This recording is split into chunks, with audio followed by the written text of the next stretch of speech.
करतोय तळलेली बेसन मिरची। त्यासाठी आता ह्या मिरच्या आपण कापून घेऊया।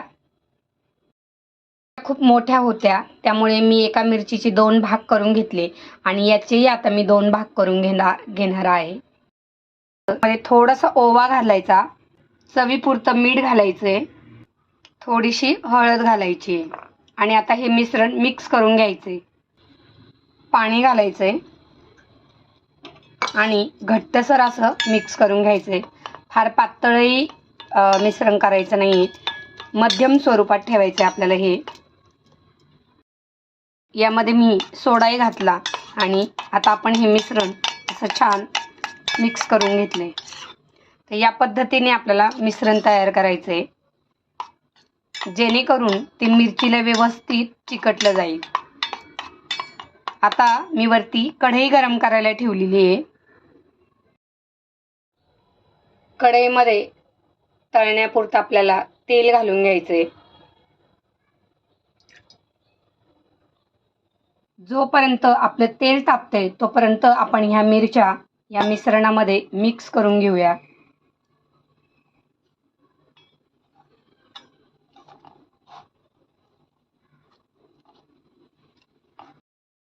आता बेसन पीठ आपण या मिरच्यांना एकदम व्यवस्थित लावून घेऊया।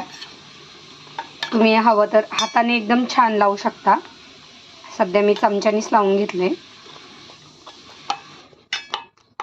आणि व्यवस्थित मिरच्या आपल्या याच्यात बुडलेल्या आहेत। तेल तापायला ठेवले आणि आपलं तेलही छान तापून झाले। तर आता आपण एक एक करून यामध्ये मिरची सोडून घेऊया।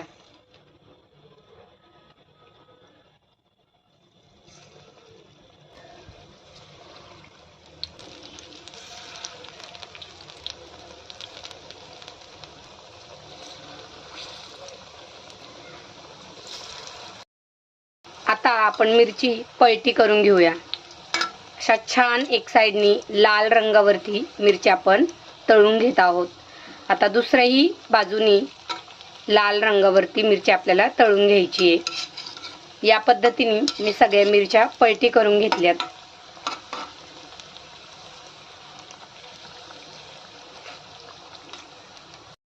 पद्धतीने लालसर होईपर्यंत मिरच्या आपण तळून घेतल्यात। आता आपण त्या काढून घेऊया। दुसऱ्या उरलेल्या मिरच्याही आपण तेलामध्ये तळून घेऊया। आपली पोपटी बेसन मिरची तयार आहे।